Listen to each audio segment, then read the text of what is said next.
Hey guys, welcome to another AI conversation, and I'm very happy to have with me today the legendary, tama, Kuya Dev. Grabe. Uh, Pag well, he's legendary, he's known parang as matanda na eh. pwede namang legend na bata. May mga astro pa Pero, naman, diba? Si Rem Lampa, otherwise known as Kuya Dev, no. Welcome to the show, Kuya Dev. Nice to have you. thank you. It's an honor. Yeah. Pagpasensyahan niyo na kasi galing din ako sa sakit. So, medyo Recovering. recovering. Oo nga. So did you have not COVID? Tawag nila dyan, not COVID. Yeah.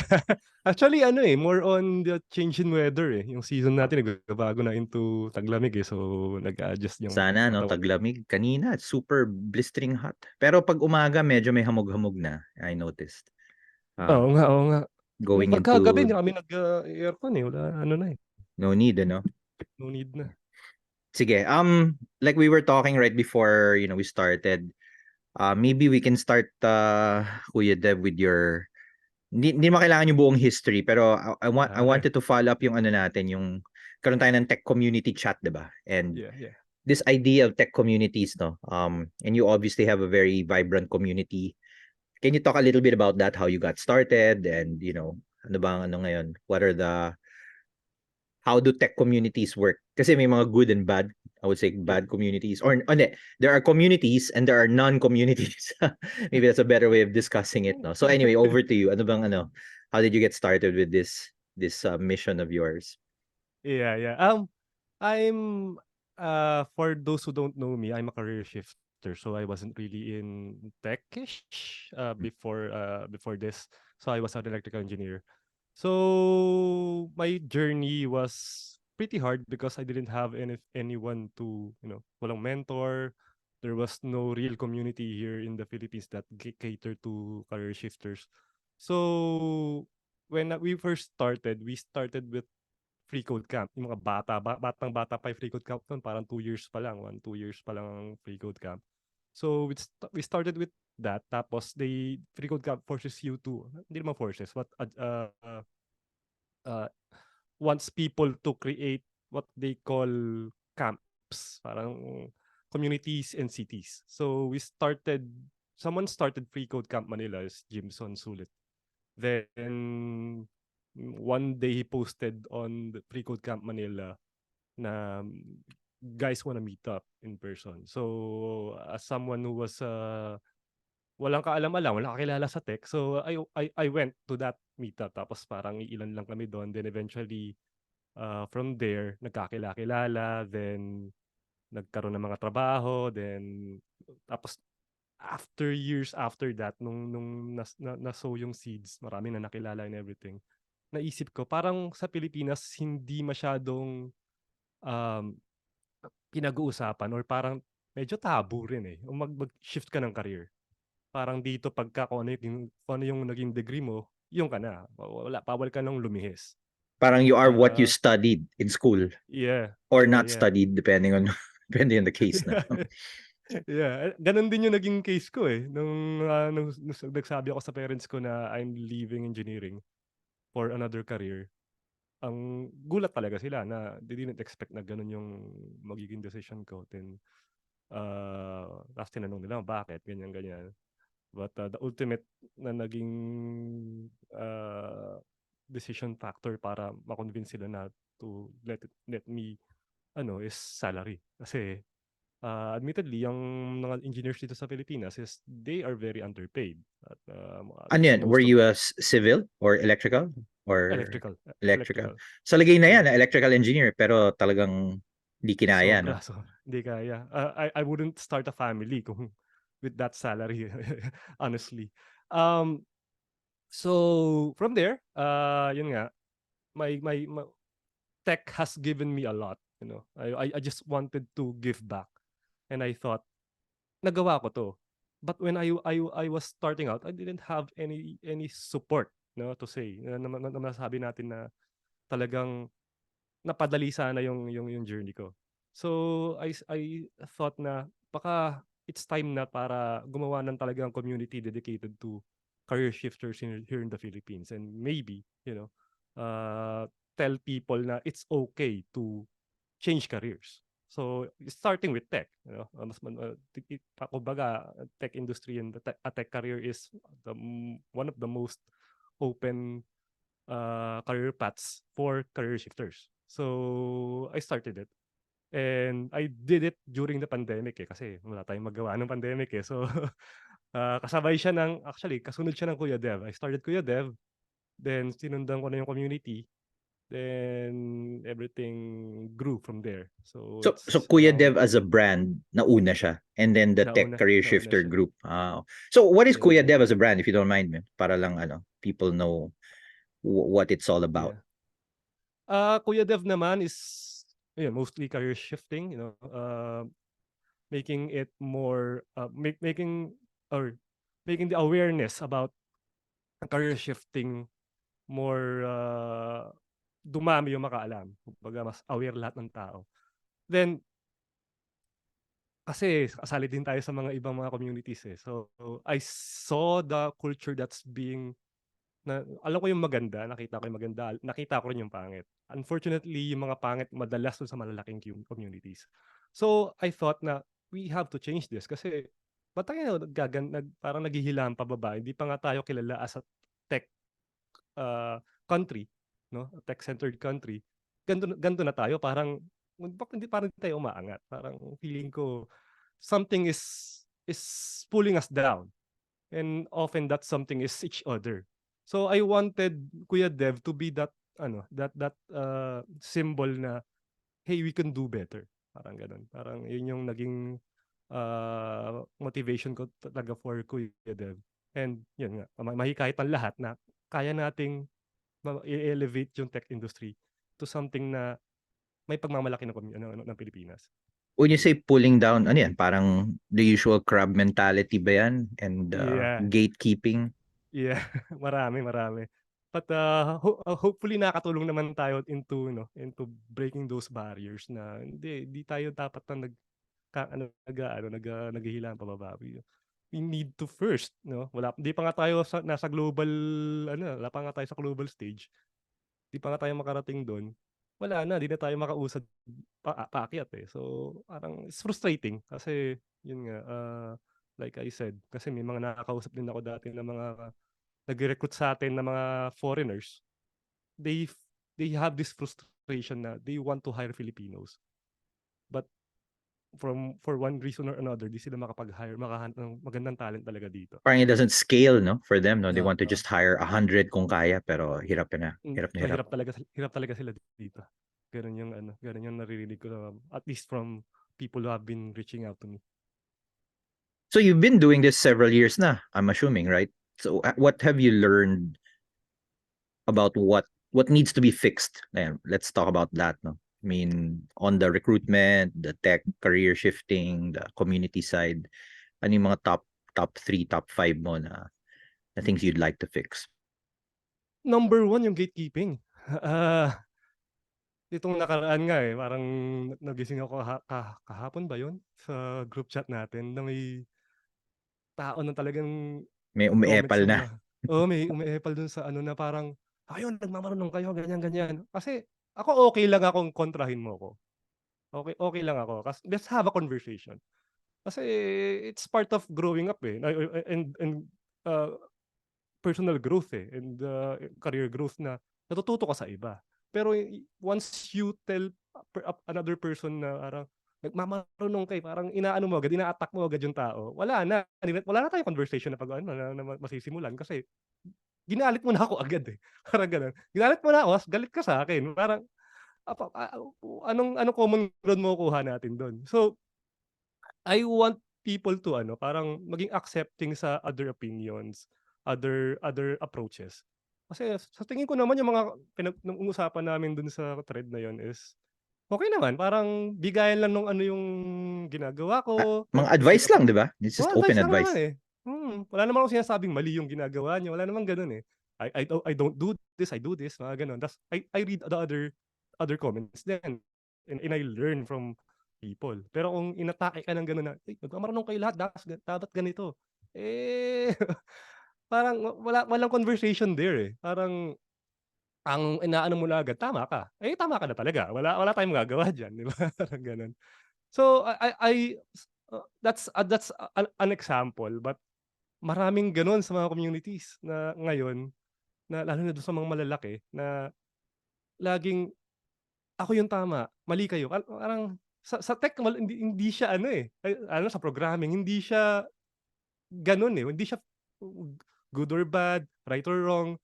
Laging there's something na may gray area lagi at saka ano, tsaka parang hindi siya exact science. Like may creativity na nakasama, There's So no one path to a solution, no? I mean, eh. it's all about finding your path. I think that's the Mm. essence, di ba?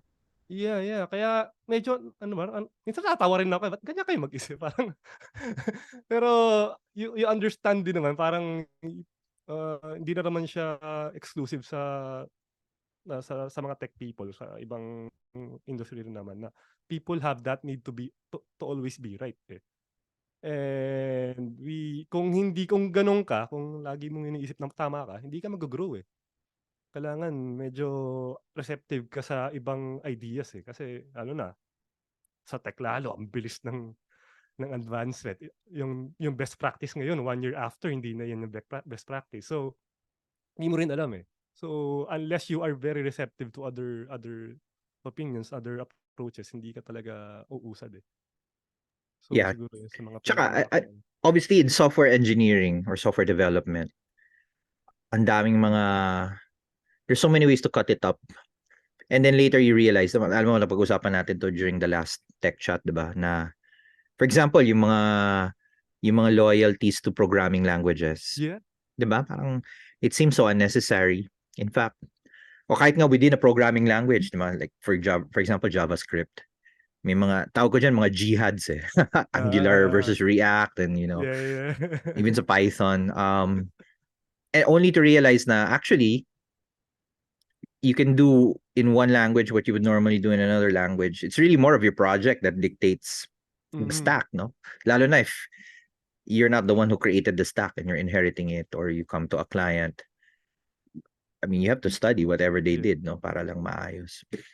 Yan at times ano rin practicality rin parang sa'min, sa current company namin dahil na-feel namin ang daming JavaScript developers. So, mas marami yung supply. So, it makes sense for us to build things in JavaScript para kung kailangan namin ng developers, mas madali You can makahanap. find Parang them, tama, tama. parang ano rin, depende rin, Pero what I mean, sige, let's go back to the negative stuff. Why, have you figured it out kung bakit may ganyan, mga gatekeeping and I don't know. Kasi sa data communities, ganyan din in a way. Ang daming Mm. mga gatekeeping. Um, siguro sa'kin ano, dahil nanggaling din ako sa engineering, dun talaga may gatekeeping kasi it's by default kailangan may lisensya ka na kailangan onti lang tayo. Parang exclusive club lang 'to, Parang ito yun yung ano, yun yung parang nakikita ko na allure nung pag-gatekeep, na kakaunti lang tayo. Parang we are the cool guys. Parang cliquish, na ayaw namin ng marami kami. Siguro ano rin, affect din yung parang natatakot sila na maagawan ng trabaho. Yung scarcity mindset na yung opportunity 'pag nakuha ng iba, wala na opportunity for me. Parang, ako kasi parang I try to practice yung ano, abundance, na Abundance thinking, no? Na there's oo, the pie is too big, no, for yeah. everyone, di ba? And if it's small, palakihin natin yung pie, parang gano'n, 'di ba? So, like for here, oo, mahirap makakuha ng trabaho sa Pilipinas, then we try to make the pie larger by making yung yung job market gawin natin global, 'no? Pasikatin natin yung Filipino engineer globally. So mas malaki na yung pie natin kaysa nag-aagawan tayo sa kakaunting opportunities sa Pilipinas, 'di ba? Parang gano'n ba? Yeah, I mean, I want to talk about that then, no? I find it odd kasi there's no shortage of demand. Yun ang Mm. pakiramdam ko. Across all areas of tech. Pero marami rin hindi nakakakuha ng work. So, I mean, based on the community experience, no, what's normally the roadblock? Is it just kulang yung may alam? Ayun ba yung challenge? Sa Pilipinas, more on dito, hindi sila open din sa career shifters pa. Although ngayon medyo nag-open na, starting with one of the largest BPO companies here in the Philippines. Siya talaga yung medyo aggressive sa mga career shifters eh.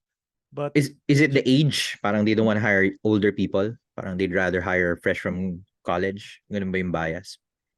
baka, but more on, yun nga, kailangan gusto nila may degree. Sobrang ano pa rin ng degree dito sa Pilipinas eh. Sobrang pinahahalagahan. And I don't mean to demean the HR or recruiting industry, pero dito sa Pilipinas parang medyo mabagal sila mag-adapt sa ano eh, sa ano ba yung market eh. An- as opposed to someone from international na sobrang open nila, wala silang pakialam. They don't even know, they don't even care if you're a college graduate as long as Oo, you can do the wala. job, diba? Oo. Basta i-ano mo yung LinkedIn mo, i-optimize mo yung LinkedIn mo for, para mahanap ka nila agad, mas madali ka mahanap.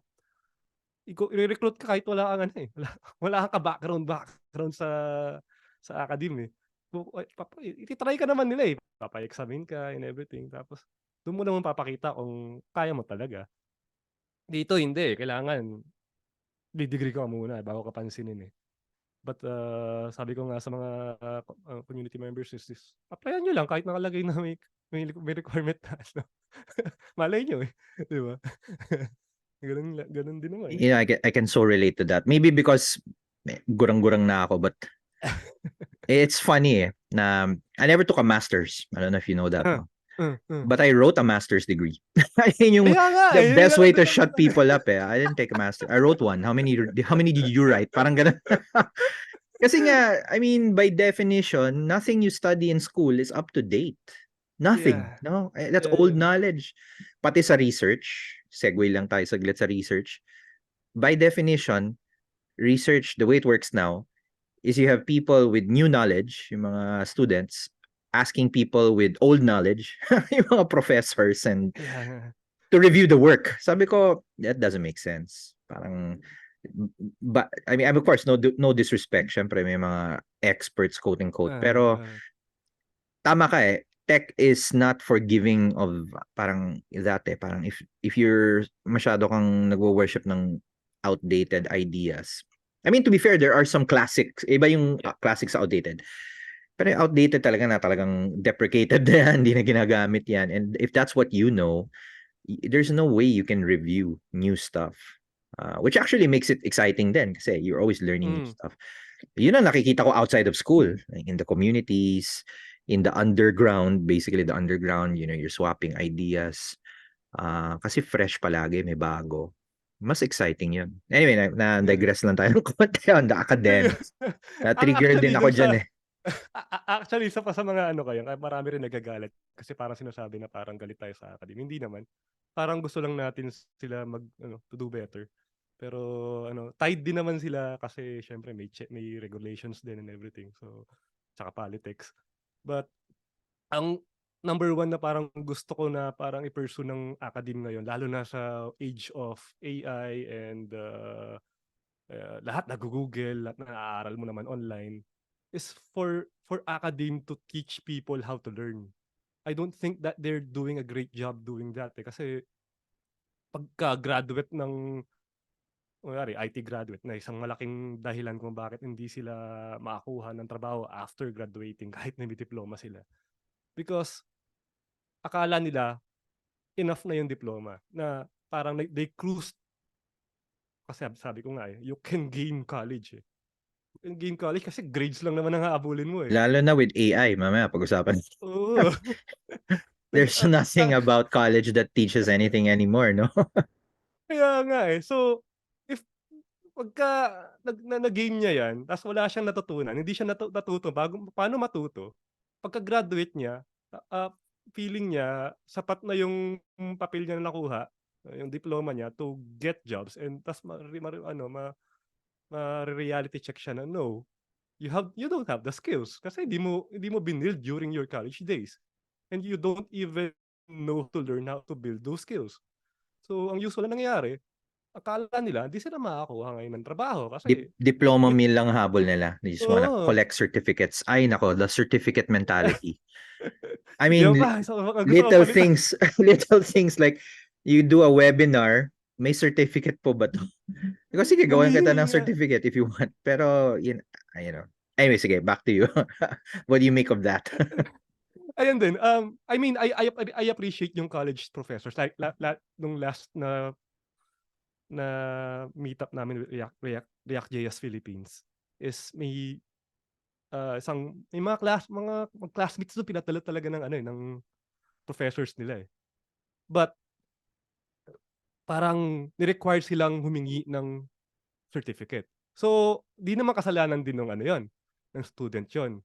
Parang proof of At di attendance, something like that, no? okey din naman yon kasi you force the student to attend. Yeah. Mapupunta na no choice talaga sila. But kailangan malinaw dun sa estudyante na yung certificate na yan hindi mo ilalagay yan sa resume mo kasi walang silbi yan. But Dapat they do, malinaw but they yung put it there. yun nga, eh. Kasi nga yun yung pumapasok sa isip ng mga estudyante na baka valuable 'to kasi hiningi sa'min ng ano, so kailangan lang sigurong i-communicate na hindi, kaya kayo pinapunta rito para matutunan niyo yung mabibigay nung ano, yung mga insights nung speakers, yung knowledge ng speakers, makuha niyo yun kasi hindi niyo makukuha yun sa academe. So, I don't know, medyo may ano dun, pagkukulang sa communication siguro. Yeah, tsaka the way education works, I'm gonna be very cynical.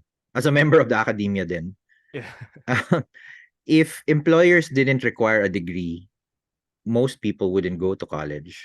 So that's yun one. pa. Ay, yeah. Okay. And then number two, yun na nga, outdated info. Parang ano, minsan nga ano kanina lang actually I was giving a talk sa may UP food hall about, AI. Sabi ko, parang school has two jobs. You had, yung parang you had two jobs. One is labor production and the second is knowledge production. Tapos Yeah. sablay pareho. Kasi people who graduate, walang trabaho, hindi makakuha Yun ng nga, work. eh. Tapos knowledge production, I'll bet you most professors are below their quota. May quota yan to produce papers. And yung mga kumukota, I'm actually going to be very, very skeptical if what they produce is actually knowledge or Yeah. they just recycled. Or worse, they used a student to put their name on it. May Yun mga nga. ganun. I mean, I'm generalizing, no? But it's really twisted. I mean, when was the last time, with a few exceptions, the Philippines was leading innovation? Diba? Wala Parang, talaga. Malayo pa I mean, nawala I'm na. sure there are a few din They're probably, I Oo. mean, hindi 100%. Pero, ang nangyayari, and I see this happening also, and no disrespect to those who do this, maghahanap yan ng paper that was published in another country and they're just gonna do a Philippine version of it. Parang copy-paste. Parang ganun. Yeah. Which, yeah, sure. See if the case applies here. Pero in technology, you don't need to do that Parang, okay. Parang sinabi mo, gumawa ka ng website sa Singapore, try nga natin sa Pilipinas kung gagawin yung website. I mean, this doesn't make sense And Saka yung sayang. thesis nga nila, 'di ba? Thesis sa college ng IT students is parang pare-pareho. Parang ano lang 'to, for compliance lang, 'di ba? Hindi, Tanggalin na lang natin ang 'yan, 'di ba? masaya dyan, may nagnenegosyo niyan yung Yun pa, gumagawa. yun pa. Nakikita ko nga sa mga pino-post sa communities, gumagawa ng thesis, gumagawa ng Oo. nakakatawa. I mean, kudos to that person, no? Yeah. Freelancer. Must be making... May kilala rin akong ganyan in another field Ano naman siya? Parang term paper as a service. Ay, yeah. TPAAS. Sa ano rin, sa Recto, 'di ba? Dami dun. Parang Recto is everywhere na ngayon. Recto is a Yeah, state of mind. online na. Pero okay, Nag-ano rin sige. ako, Oh. nag-masters din ako, Oh. EE naman. Masters So, in Electrical Engineering. Oh. oo. Tapos ano na lang ako, thesis na lang. But Well, alam mo yun, parang hindi ka motivated to build something na parang ano, kasi parang gusto mo na lang siyang matapos. just get it over with. Add to the Oo, hindi siya credentials. yung Yeah, hindi that's siya yung true. pang ano. Pero that's funny. Well, anyway, as a whole, kasi gusto natin maging competitive, di ba? And hindi naman din tayo strangers to technology kasi ngayon you can just get everything online. Yeah. Pero something's broken somewhere, no? Maybe the demand is broken, the schools are broken. So ang pag-asa natin is whatever we have, no, communities. So let's be positive naman. Can you share mga success stories or things that you've seen happen in these communities na somehow gives you some hope, no? Actually, although this past few months medyo umonte dahil siguro sa economy. But before, maya't maya nung nagpo-post ng mga ano nila, success stories nila na nakaka-jump sila eh. But yung mga pinaka nakakatuwa kong natutuwa akong mga success story, yung mga OFW na nakauwi dahil nag-aral sila mag-code. Like a good friend of mine, at dati ring engineer, I think PCE siya. So ano siya dati, OFW siya dati sa Vietnam. Then inaral niya, nag-aral siya free code camp din.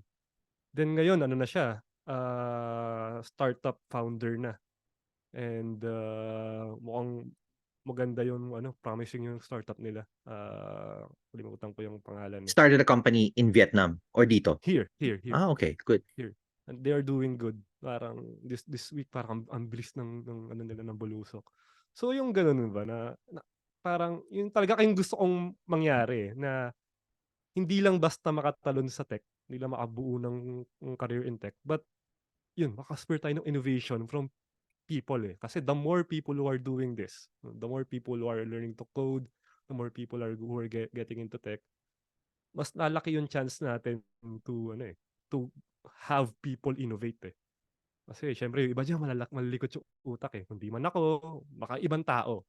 Na baka it will be a game of numbers na eh. So mas marami dumami yung tech savvy na people, mas marami yung magiging innovation natin na sana mabunga. So I have a lot of hope na magawa yon kasi yun nga, hindi naman nababawasan yung demand eh.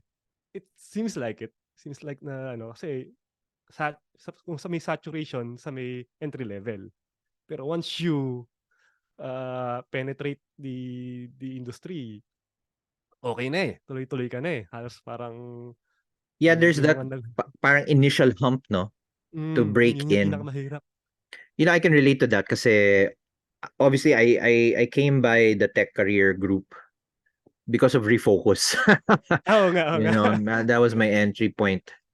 And it's still an ongoing problem. Syempre, maraming iniwan na sa ere. But what I actually I didn't realize may ganun palang problem, which is there's a lot of entry-level data analysts or mga data analyst aspirants maybe na hindi makapasok. Well, ang super konti naman yung mga, I think the cutoff is about 2 years eh. Beyond the Yeah. 2-year mark, ang daming mga Grabe, no? vacancies. Walang maka-fill. So I'm wondering how do we kumbaga convert mga ganyan? Is it internships, mentorship, something, no? Kasi kung ma-convert mo 'yon, ang lawak na, ang daming opportunities. Wala ngang ano pa eh, wala pang parang programs yung mga companies for that eh. Ang gusto lang agad nila, makakuha na agad na mid-level o kaya seniors. Cookie cut Gusto nila agad, no? shortcut agad eh. Ayaw nilang ano eh. I mean, admittedly sa amin din ganun kasi we have very limited resources. But doon sa mga malalaki resources, ayaw pa rin nilang gawin. Mm. Siyempre, gusto nila Mm. magtipid eh. Sa at least sa ano, sa US na ginagawa nila yon, para yung Google, parang may university, parang Google University silang tinatawag. And even I think Amazon din ata sa iba pang ano, paang na they do that na parang kukunin ka at trainee tapos unti-unti They'll build you up, i-build you up. basically. Mm. It sounds like a market gap. Sobra. Parang, I don't know what it takes, no? Do we set up like a local BPO for local companies? Kasi baka yun naman yung guarantee na gusto nila. They want people who can already jump in. Which feeling ko mali din, yung ganung assumption na you get someone off the market, jump in agad. And certainly those guys, if ever they can do that, probably won't come cheap. You know, you have to be ready to pay. Yun naman yung kabaliktaran. Parang, you want someone cookie cut for the job, ayaw mo naman magbayad. Mhm. Parang mali din, di ba? Eh, may ginawang ganun yung kaibigan ko kanina na sinabi ko na bumuo na startup. But he created this agency eh. He built this agency muna. Kasi nag-freelance siya, tapos lumaki na siya. So, bumuo na siya ng sarili niyang company. What he did was to hire anyone, kahit sino, kahit na wala ka background, kasi train ka. Tapos bibigyan ka pa niya ng allowance. Then pagka okay ka na, tapos Larga. naghahanap ng developer yung client niya na full-time, ibibigay ka niya. So, So, para siya naging incubator, parang career mm, incubator. That's yeah. awesome, no? Okay yun. Ang galing ng ano. Kaya sabi ko nga lang sa kanya, ang parang magiging problem mo na lang diyan, paano mo i-scale? If ever na gusto mo talaga i-pursue yan. Kasi siyempre di naman puwedeng lahat kukunin mo, eh. Lahat na lang ng kung sinong dati wala siyang ano, wala talaga siyang nire-reject, eh. Pero there will be a time na hindi mo na kayang i-accept lahat, eh. So, inano muna yata, pinost muna yata nila yun kasi nga nagfo-focus sila sa startup nila. But I don't know Yeah. kung ano, No, but that mangyari. seems like a very obvious thing to do, di ba? Parang if companies can't hire, thus a lot of people can't get work. Di ba? Parang Yeah. there's a gap na kailangan emerge. And maybe I that's the think way to sa Trend ask. Micro gano'n ang ginawa, eh, kasi may pinsan ako sa Trend Micro dati na gano'n daw. Talagang magha-hire sila entry level, then ite-train nila. Hmm. Tapos papaano pagka umalis after ng training? Sabi niya, Hmm. okey lang. Parang tinanggap nila na okey lang umalis. Parang kasama na dun sa equation nila yung there will Yung be attrition, people, it's part of oo. the calculation. That's good. Sinama na nila ta's feeling nila kasi ay alam naman nila na aminado sila na parang di nila kayang bayaran din kasi yung ibang companies daw talaga grabe magbayad, eh.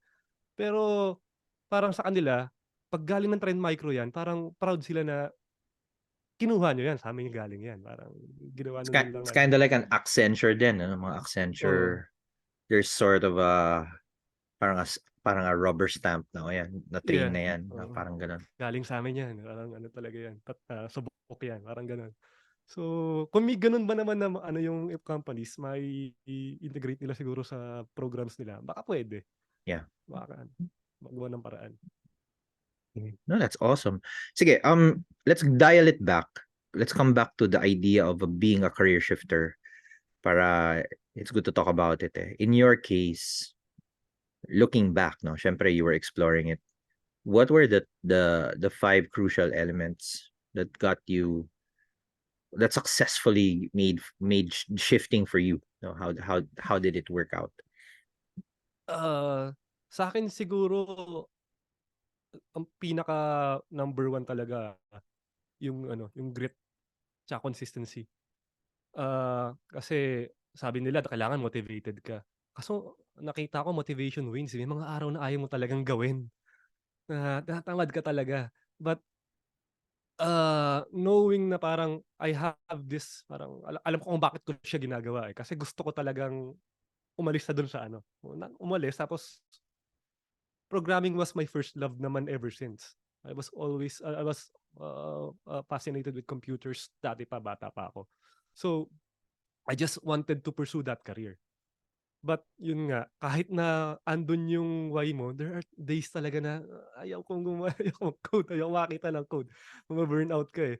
But, ah, I think yun nga, yung grit na sinasabi nila, it just kept me going. May mga araw na ginagawa ko na lang siya para gawin. Parang matapos ko lang 'to, mag-go-go lang ako kahit makaisang chapter man lang ako, makaisang problem man lang ako matapos ngayong araw na 'to, at least may nagawa ako. So, I did that for, 3 years. Sakripisyo lahat ng weeknights, weekends, even love life. Talag Obsession. Oo, talagang hindi ko tinigilan kahit na hindi ko alam kung posible nga ba. Kasi I didn't know anyone who did it. So, No, at bahala that na. time, hindi ka pa nakaka-shift. You were still learning, parang ganun. Yeah, oo, learning lang talaga. Ah, Kaya blessing din si ano, eh, si Free Code Camp kasi it gave me a structured na na curriculum na susundan, eh. So from there nag-branch out na lang ako, eh.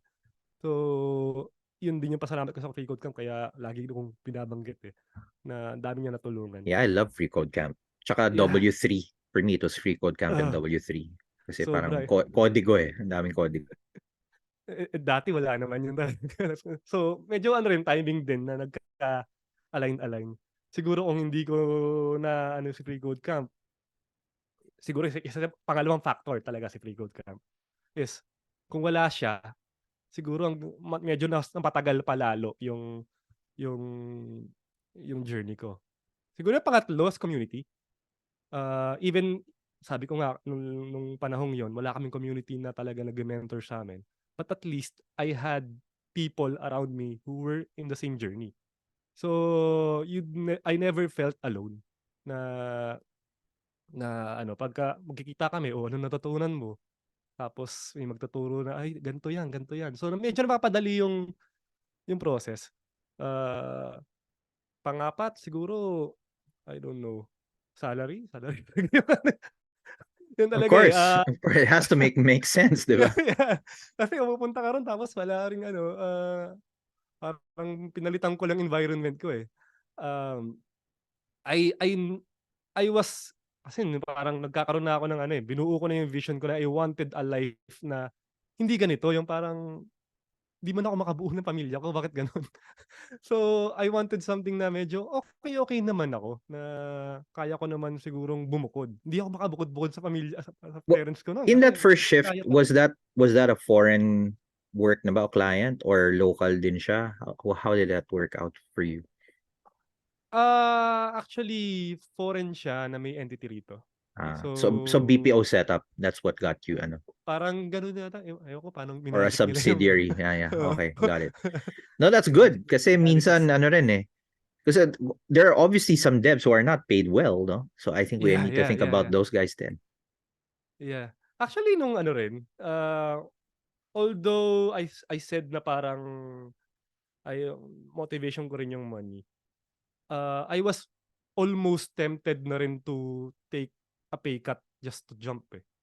Parang dumating na ako dun sa puntong yun, sobrang ayoko na nung previous career ko, eh. No offense sa mga electrical engineers, kasi yung iba talaga siyempre gusto nila yun, but it wasn't for me.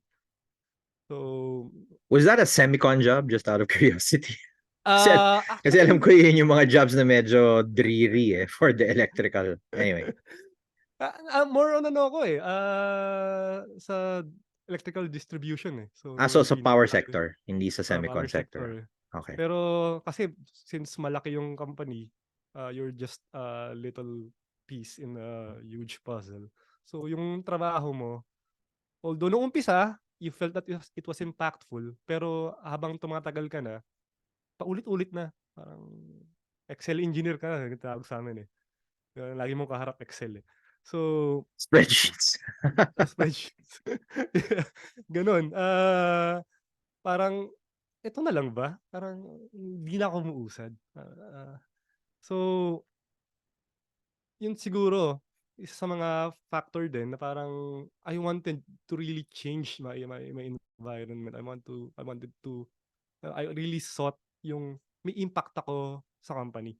Na parang hindi rin ako parang araw-araw na pumapasok lang para sumweldo. Na kasi I I got to a point na yung trabaho ko kaya kong gawin in one day, eh. So so the rest of the 4 days wala akong ginagawa, petics lang talaga. Then, I took advantage of that. Yung 4 days na yun nag-aaral ako, tapos yung 1 day trabaho.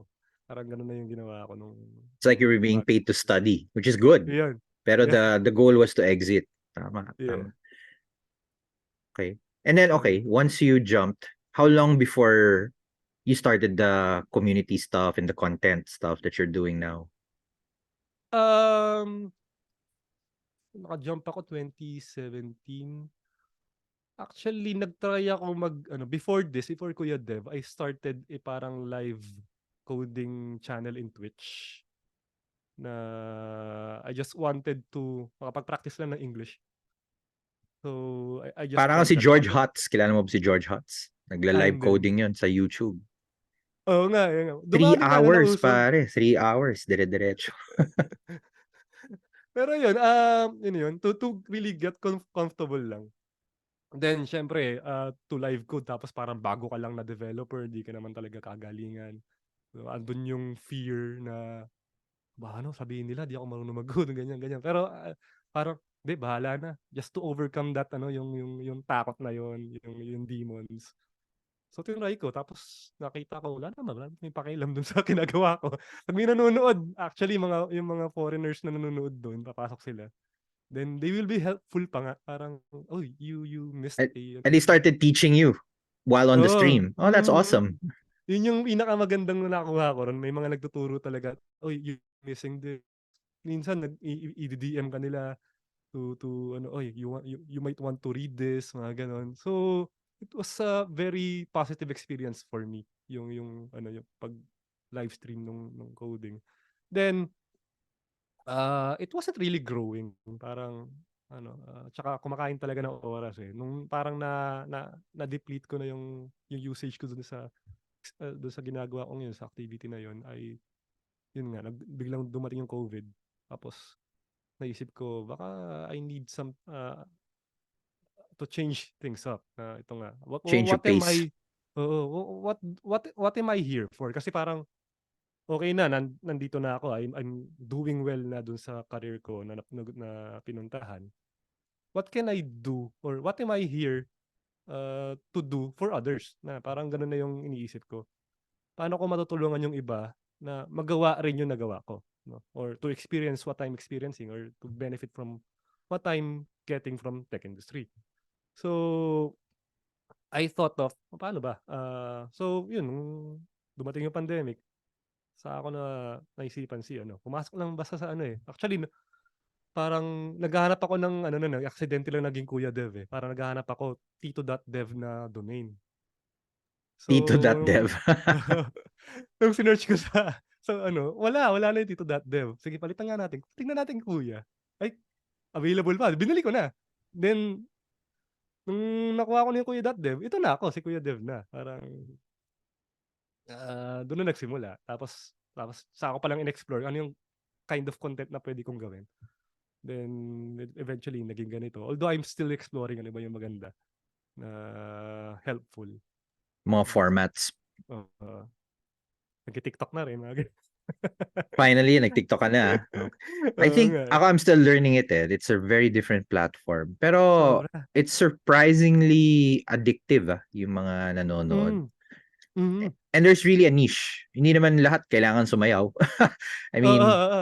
you can be Dati an kasi gano'n. informative channel if you want to, whatever, right? Kung ganun.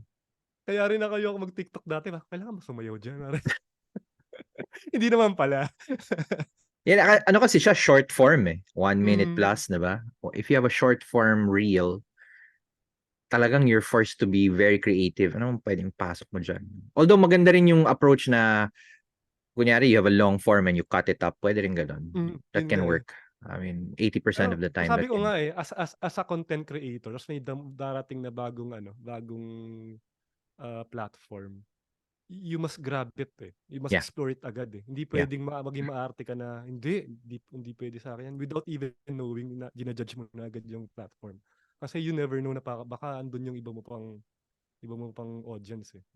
And apparently malaki audience ng tech sa sa TikTok. Now, I want to share nga, you know what's interesting about this whole content creation stuff? From my own ano rin, parang experience. There's actually a lot of smarter people out there. Ako, Yeah, aminin ko yun. yeah. But 99% of them will not Yun nga produce eh. content.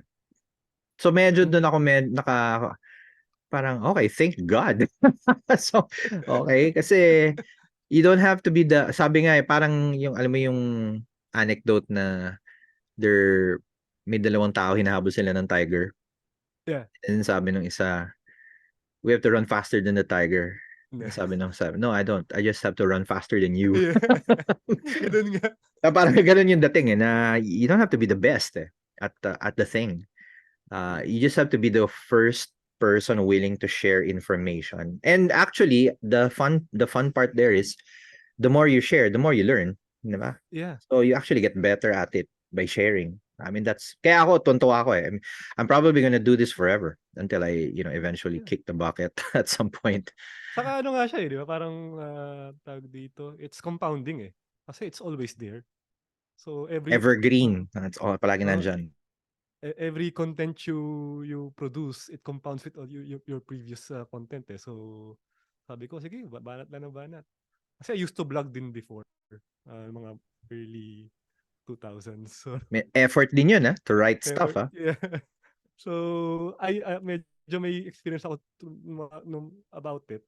But iba yung video, iba yung production pag video. Matrabaho talaga. matindi. Asawa ko nga yung nagreklamo kasi siya yung editor ko. So, You need an editor. I mean, that's yeah. so true. Although may mga tools, pero it really will kill half a day just editing Yeah, stuff. sobra. And you realize if you count the number of days you have left in your life, half of that will be editing kung hindi ka nag-ingat. That's so true. Kaya nga. But yeah, Okay. it's fun. And yun nga, kaya rin natutuwa ako mga katulad ni Sandy, yung mga seniors na Hmm. ng ano, kasi usual na nakikita natin ng mga content creators sa tech, a lot of them are entry level, mga juniors, The young mga ones, no? Yeah. young ones kasi of course mga bata, but yung mga mas senior na it actually takes more effort from us kasi the time that we have sobrang mas onte versus sa mga nagsisimula pa lang. So I appreciate what you do, Doc, lalo ka na. And even yung mga tulad ni yun nga, si Sandy Laugico na yun nga, lalo na kay Sandy, ang ganda ng ang ganda ng ang ganda ng content niya, parang sobrang digestible. Pagka tinabi ko yung content ko, parang walang kwenta yung akin. So, Hindi naman. Apples and oranges. Iba yeah. naman yung ano mo, iba naman yung strengths mo. Hindi, tsaka, okay, But, this is gonna sound funny then. There's a stage, diba? There's a stage na you're so conscious about what you're putting out. Parang you want to be perfectionist. yeah. And there's also a stage where you're so conscious what people will say. From time to time, I think about that. Pero nowadays, at least for me, ang thought process ko, I'm just gonna produce something that I would like to watch Yeah. myself. Actually, yeah. And who cares if other people don't watch it? And then realizing na marami rin palang gusto manood ng gusto mong panoorin. Mm, So if you mm, produce stuff that you enjoy doing, actually the stats will follow later on. Although may yun mga nga. technical stuff din like okay, there's a good way to structure a presentation or an episode. Like kunyari, hindi pa ako nagpa-podcast as in yung audio Spotify type Mm, podcast. I'm trying to think about how to go about it. Kasi may ano rin, may mga talagang impressive podcast ako naririnig. Sabi ko, "Ang mm, galing naman ng gumawa nito." Kasi talagang para siyang radio play eh. Alam mo 'yun, talagang highly structured. So, 'yun, medyo pinag-iisipan ko pa. Pero the video actually, stuff really really cool. itong ginagawa mo ngayon, Doc, pwede na to eh. I-audio mo na lang, It i-upload mo na. translate, 'di ba? Yeah, I agree. Yun na eh. Yun na yun actually eh. Kasi you're doing the interview na eh. Yun na yun eh. Mm, mm. And there's also an audience for that, ah. Pansin ko yung mga stuck in traffic, they tune Oo, into sobra. Spotify. And then they listen to it. Nakakataba daw La- ng utak eh, just listening to stuff like that eh. Parang yung asawa ko rin ganun din eh. Yung podcast for, may naglilinis siya, nagluluto siya. Basta anything you do actively, then yung podcast, passively na lang niya pinapakinggan. So yun yung parang market niya eh. Yung mga passive listeners na ano eh. Na gusto na talaga may naririnig na nagsasalita. At least man lang may natututunan. Mga ganun. Yeah, and it's really the stories eh. Kaya nga, parang ngayon I'm trying to segment content eh. I have another show, talagang really, parang more of a teaching show, yung Mm. AI for lunch, na actually kailangan lang sundan. Pero I found the conversation format was more natural kasi nga Yeah, you yeah. you adjust to your guest. Tsaka you're after the experience, not so much kasi yung mga ibang technical stuff you can read naman eh. And there's Mm. probably an Indian on YouTube who did it already. Yeah. Yun nga rin sinasabi ko. Tinatanong ako ba't di na ako nag-create ng technical na content. Sabi ko, may mas magaling eh. Sabi ko, yung mga Indians ang gagaling eh. Ba't pa ako lalaban doon? More Oo. on na lang. Stories Maybe na do a lang. reaction na lang. Yung reaction format, natutuwa rin ako eh. Like yung mga recent interview ko sa teleradyo. Matagal pa yung teleradyo ma-process kasi live yan buong araw. So sabi ko, I'm just gonna react to it. Just get a clip. And seems to do well, no? And although it's funny kasi I'm on the reaction frame and I'm on the main frame. Pero minsan I react to what I said eh. Oh, mali yung sinabi ko dyan, ganito, ganyan. Oo, And napanood ko nga yun eh. Okay siya na format eh. oh, it's very it's kind of in the middle of the conversation and parang yung straight na na format. And again, I discovered that completely by accident. Kasi nga there was one time wala lang akong material. Tama-tama nag-speech si Congressman Mark Go, who I also had a part in. So react tayo doon para alam mo mga tao what's happening in Congress. And then when I viewed it, no, not bad. It actually works. Yeah, people love the behind the scenes din eh, yung mga ganun. Yung hindi nila nakikita normally eh. So, Tama. kasi usually pagka structured na ano yan, medyo sanitized na yan, Sanitize, medyo rehearsed. rehearsed na. Dito talaga, raw na reaction videos. Kaya masaya rin. Tama. Okay, okay. I realize we're almost at the hour, no? Pero ang dami pa natin pwede Bilis eh. pag-usapan. This thing just flies. Yeah. Sige, let's go back to communities, no? What's I mean, you've been doing it for some time. What's to look forward to in your view? Kunyari itong career shifter group, where is it gonna go? I mean, just thinking out loud, no? Or where do you see it going in the next few years? Actually, I was very upfront din sa mga every time na I have the chance, I say that this is going to be the blueprint for a company. I really want to build something na will benefit the career shifters. Although I don't know yet what that would be. So, yun iniisip ko pa. Yun yung parang pinaka end goal talaga nun na I think actually my current company also agrees na the future of economies and the businesses would be communities na rin eh. Kasi lalo na pagka ngayon yung mga AI generated na blog content, reviews, parang people now are seeking opinions of genuine people eh.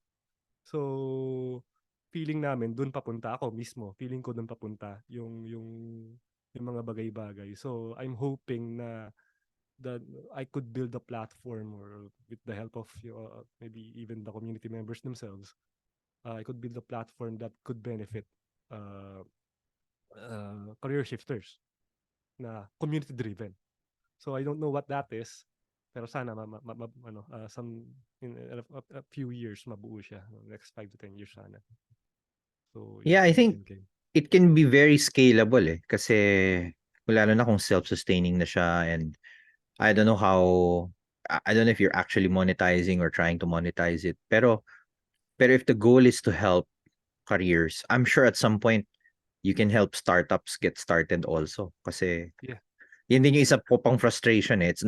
It's one thing na people are finding it hard to get a job. Pero ang hirap din mag-start ng company sa Yun Pilipinas. pa sa Pilipinas. Sobra. It's ridiculously difficult. I mean, sasabi ko nga sa mga tao, alam mo yung company ko, yung Zerolytics, that thing should not exist if I look at the history. Sa dami ng mga possible ways it could have just died, there really was no support. Yeah. And maybe you And learn eh. Para kang para kang barnacles sa ocean, you just live despite all of the conditions, no? okay lang Ah, sana kung hindi kasi suportahan mo. Baka minsan pa yung mismong LGU, sila pa yung papatay sa'yo. yeah, correct. Parang They're sisingilin gonna go ka na after kung you. ano-anong fees, di ba? Yeah. Parang, like, why? Di pa nga kami kumikita. If it's not fees, actually ano yan eh, parang ano yan eh. Parang mga levels sa computer game, yung level 1, getting started, registration. Level 2, mga taxes and fees. Yan. Pag medyo parang World 8 ka na, parang Mario, reputation na yung labanan. You're gonna attack your reputation kasi it gets political.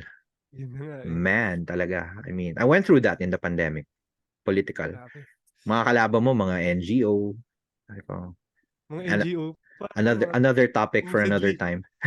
supposedly helping people. The good guys, supposedly the good guys. You know, it's funny segue lang Grabe. saglit. Maybe I don't want to sound too cynical, pero para siyang ano eh, alam mo yung, naalala mo yung The Truman Show or The Matrix, Yeah, you know? yeah, yeah, yeah. Eventually, you get to a point na parang pader to hindi naman totoong sky to. Pagbukas mo, oh my God, hindi pala siya totoong sky. There's something going on behind the scenes. Parang everywhere you go, you're gonna hit that brick wall. And you realize na it's probably some petty issue that's holding people back.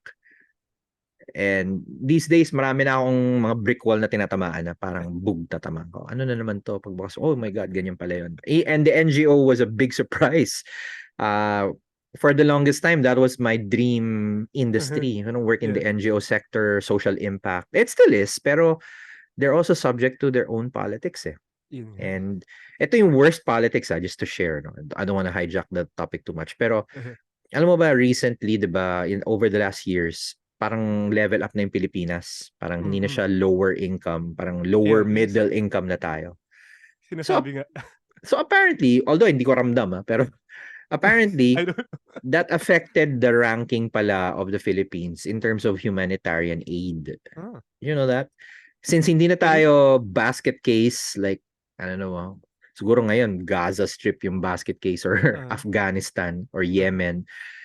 So mas unang tatapunan ng pera yon ng mga NGOs. yeah. Tapos ang Philippines, supposedly middle income, we're supposed to be more self-sustaining. Yung amount of humanitarian aid either gets smaller or it takes longer to Uh, give. Kasi nga parang the argument is hindi na lang kailangan ng Pilipinas yan. Medyo they're on their feet na. okay, okay. Okay, so that was weird. And then, but it makes sense, no? So, ang Yeah. nangyari, yung mga nakaka-deal ko, mga small, big NGOs, they're now struggling. Kasi the funding that used to just flow, hirap na sila Nag-stop. ngayon. Di ba Oh, weird? And then, sabi ko, ba't kayo hirap? The funders are now asking, parang accounting, parang accountability na saan napunta uh, yung pera. Sa lablab ko, you mean to say they never asked that before? Uh, so that's a weird thing kasi anyway, long story short, you're supposed to fix a fundamental problem. SDGs, for example. Pili ka ng isa. Hunger, poverty. yeah. That means hindi nyo talaga naaayos yung problema. Kasi kung ang issue nyo ngayon, hindi nyo na magastos yung pera na nagagastos nyo before. And then, it gets twisted when parang if you're getting paid to solve a problem, you'll get paid more if you don't. Parang ganun. Kasi your Yeah. parang existence mo is guaranteed. Kasi pag suddenly, tapos na yung climate change, di pa paano lahat ng mga climate activists wala ng trabaho? Grabe, That was no? a disappointment for me. Kasi, oh man, it's all, it's all agents of the Matrix. So now Oo. I thought I need to find a new way or a new old way. I'm sure, certainly I'm still open to working with them. Some of them might be watching this, no? But ako kasi I want direct impact talaga eh. As in, Yun, yeah. and babalik din tayo dito sa content creation. This is probably one of the closest direct impact within our Yeah, control, no? Unless yeah, you're yeah. the government siguro or you're some big company. Pero dito, you can help people directly. And I Same, think same. that's what really keeps me doing this eh. Tanong mo nga, sipag-sipag mo, Doc. And kasi, you'll never know who you help eh. Pag Yeah. nag-post ka ng video, somebody reacts. Nakatulong ko pala sa problema nila. That's for me the gold. Yun talaga yung, okay, hindi mo mabibili yung ganyang impact. Actually, yeah, same sa akin kasi yun nga, may mga nagtatanong din in private messages. Kasi minsan paulit-ulit lang. So why don't I just create videos na ito yung sinasagot? So panoorin na lang nila. When someone messages me, ito panoorin mo lang to. Parang nagiging FAQ na siya ng mga ng mga tao na na nanghingi ng tulong. Na at least sa akin din, although yung initial na investment medyo mabigat, but yung mga susunod na parang Compounds eh. mas dumadali na yung kasi ito na bibigay ko na lang yung link. Ito na lang yung panoorin mo instead of me spending hours trying to type an email. Ito na lang, panoorin mo na lang to. Parang ganun. Yun, Actually, it's direct impact. important kasi isang problema rin yan sa tech, di ba? Alam mo yung expression na solutions looking for problems. Yeah. Yeah, yeah, May yeah. tendency na ganun, di ba? You just create an app and then no one uses it. Pero in content, you literally respond to what people want to hear. Parang it Yeah, doesn't get yeah, better than that. So you're really solving problems for people yeah. who have questions as opposed to, I mean, biglang mag-brain dump ka ng maybe interesting info pero no one needs it. Sayang, no?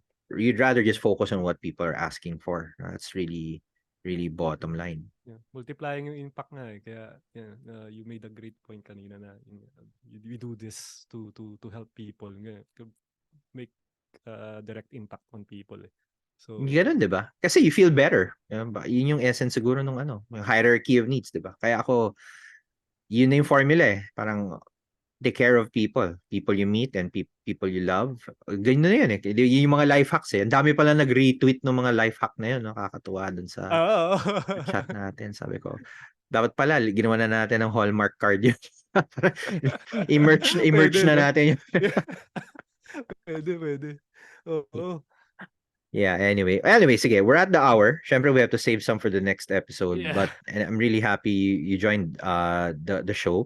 Can you give a few, for now, no, at least for now, parting thoughts about what we talked about, communities, career shifting, and then after that, maybe we'll wrap up. Yeah. Thank you. Siguro for people who still think that changing careers is, something you shouldn't be doing. Especially in this age where the AI, sabihin na natin, AI has the danger of, you know, uh, getting the jobs of people. Let's let's be realistic about it. May mga industries talaga na Na yung at risk, maapektuhan. talagang Yeah, tatamaan. at risk. So you need to be ngayon pa lang you need to be open to be able to change careers. Hindi man tech 'yan. Basta you want to be able to, upskill, learn new stuff. Ngayon pa lang i-train niyo na 'yung sarili niyo to to learn how to learn. Like I said in the beginning of the interview, you need to learn how to learn. I think may course 'yan sa Coursera, learning how to learn eh. Oo nga eh. It's very Lib profound. parang libre naman siya. So, I thought dati parang, it's a skill na everybody had, eh. Hindi pala, hindi pala. So, it starts with that mindset na you can still learn something even if you're 60, 70, 80. Uh, that learning doesn't stop, within the confines of the four walls of the classroom, eh. Actually, it starts outside of it, eh. So, dun tayo na medyo na-train din yung, uh, the average student was trained na parang yung knowledge is, uh, Parang parang fixed. Hanggang dyan lang. That's it.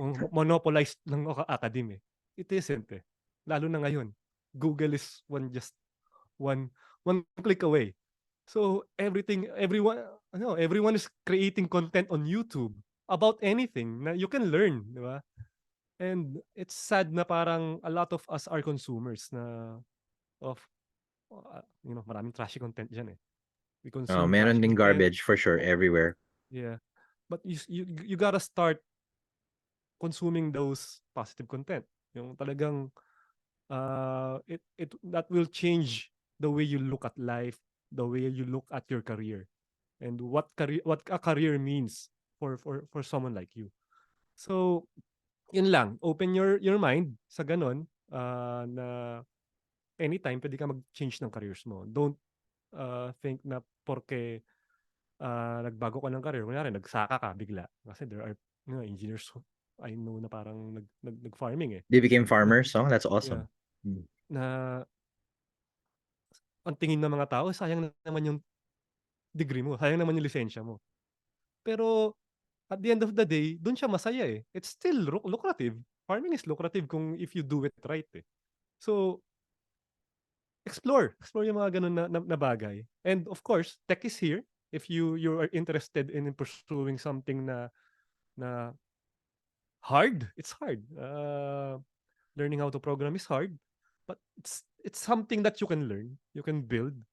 I know people na galing from psych, yung mga hindi Psychology. man psychology, someone from, pharmacy, na wala naman silang math background na malalim, but they were able to to transition into tech.